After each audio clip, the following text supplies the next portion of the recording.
Sana. Selamat pagi Pak Ahmad. Selamat pagi Bu. Akhirnya ya. Ketemu lagi. Ketemu lagi kita di sini ya di SMA 1 kita dengan pendampingan individu yang ke-7 ya Pak ya. Iya. Berarti sebentar lagi Pak. Insya Allah mudah-mudahan lancar. Sehat Pak Ahmad? Alhamdulillah. Gimana Ibu? Baik. Alhamdulillah. Gimana nih perkembangan 1 bulan terakhir ini? Alhamdulillah sudah banyak terasa impact ya, atau dampak dari kegiatan guru penggerak ini terhadap diri dan mungkin di sekitar saya. Alhamdulillah. Terus Taman Asuh masih berjalan? Alhamdulillah. Terus tadi juga saya ngelihat di depan sedang dibersihkan. Baik, tujuannya mungkin di sini tentang diskusi modul 33, lalu merefleksikan 8 bulan kemarin ya sama RPL mungkin rencana ke depannya seperti apa ya. Untuk lembar observasi modul 331, bagaimana nih proses pembuatan tugas aksi nyata untuk modul 3.3 ini terkait pembuatan artikel dan pengelolaan program yang berdampak pada murid. Ya, alhamdulillah pembuatan tugas aksi nyata ini berjalan dengan baik. Salah satunya adalah yang berkaitan dengan artikel. Ya. Artikelnya juga alhamdulillah sudah diaplikasikan. Setelah itu kita berbagi juga. Yang bisa dilihat nanti di Google Site atau blog yang saya buat.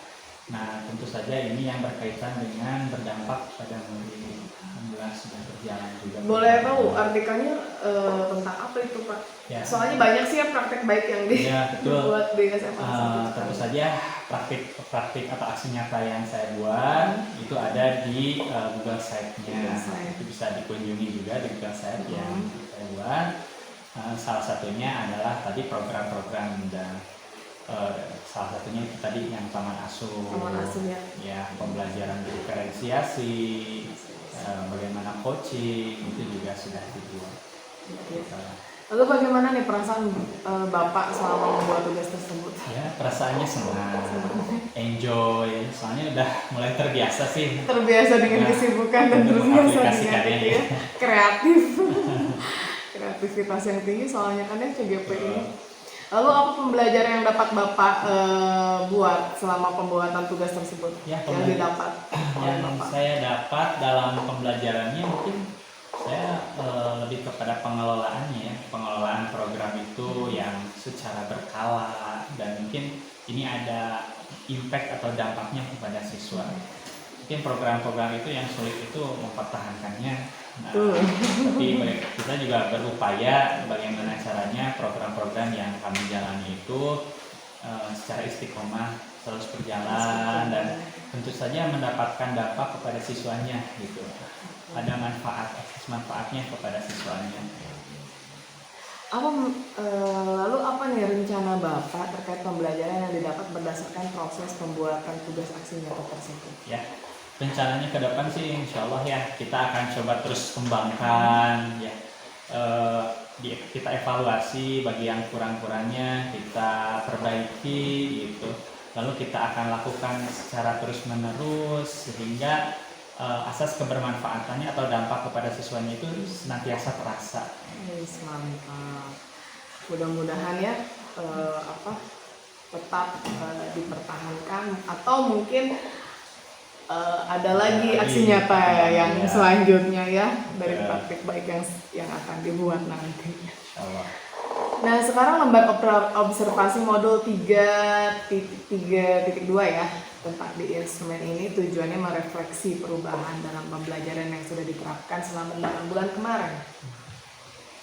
Setelah Bapak menjalani 8 bulan pendidikan guru penggerak, perubahan apa yang Bapak rasakan yang terkait dengan kompetensi Bapak sebagai guru nih? Ya, insya Allah ya 8 bulan ini waktu yang tidak sebentar. Iya betul. Nah, mungkin yang bisa saya dapat itu mungkin adalah kedewasaan ya dalam mengelola suatu pembelajaran, terus lebih memperhatikan dan mengutamakan dampak pada siswanya, lalu senantiasa memberikan keleluasaan kepada siswa sesuai dengan minat dan bakatnya sehingga siswa yang kita ampu itu mampu untuk meningkatkan kualitasnya gitu.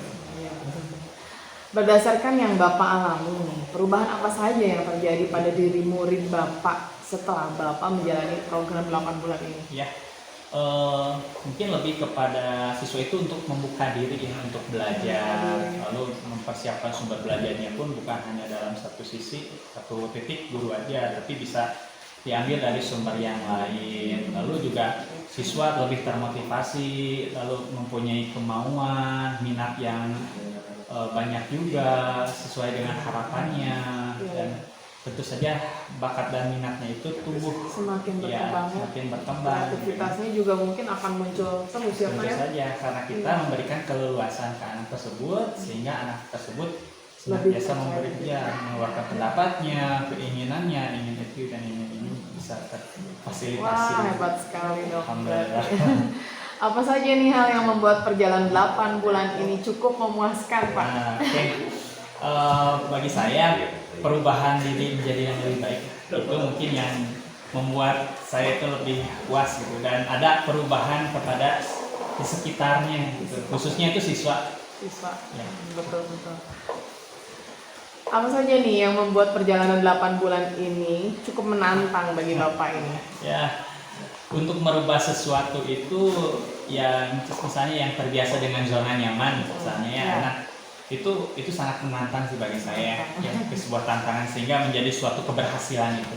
Dimulai dari biasanya A, tapi kita memberikan suatu perubahan gitu ya, lalu menjadi suatu hal yang menjadi berhasil, itu sih yang membuat cukup menantang bagi saya gitu. Iya. Bagus Pak. Sekarang kita ke lembar observasi modul 3.3.3 ya, yang tujuannya ini merefleksikan penerapan komunitas praktisi yang sudah dirintis nih. Yang kemarin tuh kalau nggak salah Bapak itu klinik matematika ya kan? Betul. Dan bagaimana nih dampaknya pada rekan sejawat ya? Bapak sudah merintis komunitas praktisi di lingkungan sekolah. Ya, Sudah. Bagaimana nih peran komunitas ini terhadap proses belajar Bapak? Oke, betul. Saya perkenalkan dulu. Komunitas praktisi saya itu ada kemarin yang klinik matematik. Jadi peran terhadap proses pembelajarannya itu setidaknya bisa membantu dalam proses konsep dasar. Karena pada dasarnya klinik matematik itu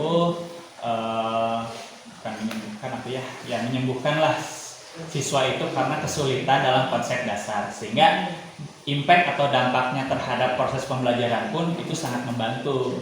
Mulai dari bukan hanya pelajaran matematika, fisika pun kan karena dasarnya dalam matematika, kimia dasarnya matematika. Nah, dengan adanya klinik matematik ini, alhamdulillah sedikitnya membantu agar siswa bisa memecahkan permasalahan yang ada dalam mata pelajarannya.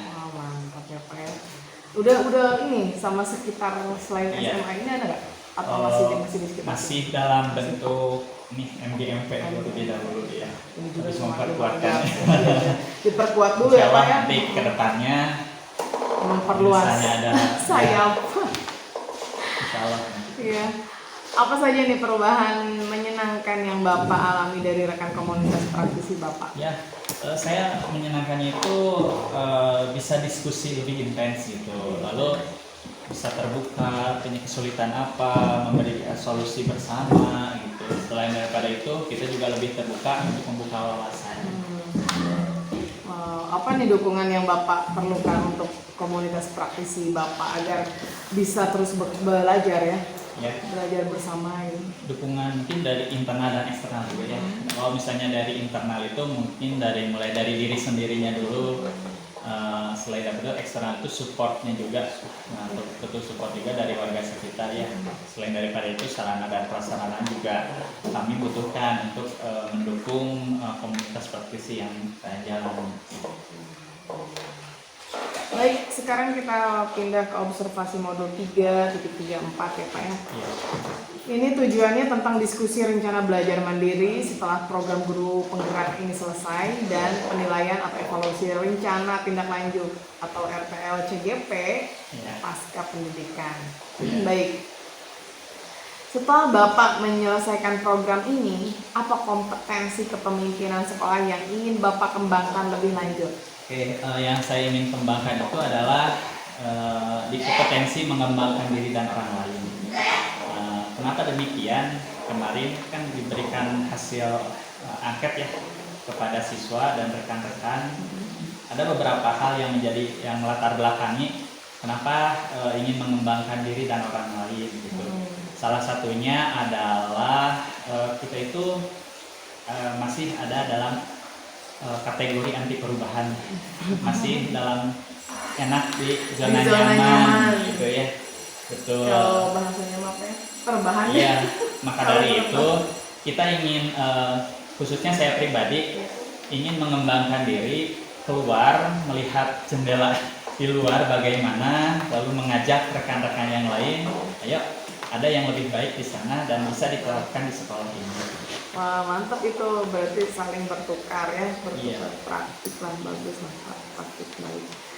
Lalu apa yang membuat kompetensi tersebut esensial untuk Bapak kembangkan? Ya, seperti yang tadi saya jelaskan, yang pertama itu masih ada yang masih anti perubahan ya, dan tidak mau membuka diri untuk terjun keluar. Jadi inginnya tuh di sekolah ini saja, padahal dirinya itu berpotensi untuk mengembangkan dirinya gitu, sehingga apapun yang kita dapat di luar nanti kita bisa aplikasikan juga di sekolah ini, sehingga mutu dan kualitas pun insya Allah tentunya akan bertambah.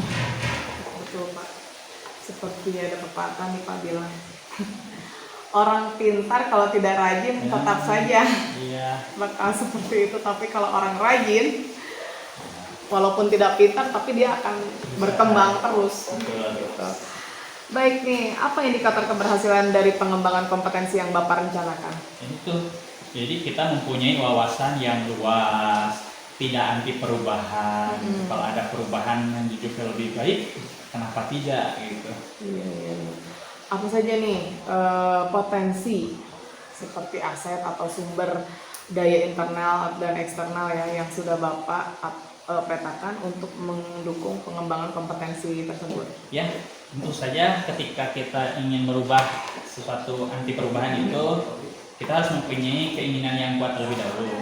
Selanjutnya itu kita harus juga mempunyai motivasi dan dukungan internal serta eksternal dari berbagai pihak. Misalnya eksternalnya ya, harus ada seseorang yang bisa kita ajak diskusi dan lain sebagainya. Nah, lalu apa nih kendala yang mungkin timbul ketika Bapak menjalankan rencana pengembangan kompetensi tersebut? Ya, mungkin masih ada yang defense itu menolak. Ya. Jadi apapun yang ayo kita ajak, buat apa sih misalnya, nggak mau ribet dan lain sebagainya, nggak mau, saya udah enak seperti ini. Nah itu mungkin kendala yang timbul dalam pengembangan suatu kompetensi. Lalu apa yang Bapak akan lakukan untuk mengatasi kendala yang mungkin muncul nantinya ke depannya? Bagi saya akan memberikan yang terbaik saja dan selalu berpikiran positif terhadap sesuatu, sehingga mungkin mudah-mudahan kita berdoa suatu saat kita akan terbuka dan bisa mensupport akan suatu perubahan ini. Ini apa ada strategi Bapak nih untuk mengembangkan kompetensi tersebut? Ada beberapa, salah satunya adalah melakukan pendekatan secara personal, memberikan asas kebermanfaatannya seperti apa. Kita bayangkan bahwa ketika kita berubah itu hal-hal baik apa yang bisa kita dapat, hal-hal apa saja yang bisa menjadi kebermanfaat kepada banyak pihak gitu. Selain daripada itu, ini akan menjadi hal-hal yang bisa mengembangkan dirinya, bukan hanya dalam diri saya yang ingin berkembang, namun saya juga ingin mengajak yang lain untuk berkembang. Luar biasa ini Pak Ahmad ya, dari dulu sampai sekarang motivasinya tetap tinggi dan selalu saja ada kreativitas yang muncul ya Pak ya. Iya, semangat terus ya Pak Ahmad ya. Sekian mungkin nih wawancara dari saya ya. Terima kasih sudah meluangkan waktu. Assalamualaikum warahmatullahi wabarakatuh. Waalaikumsalam.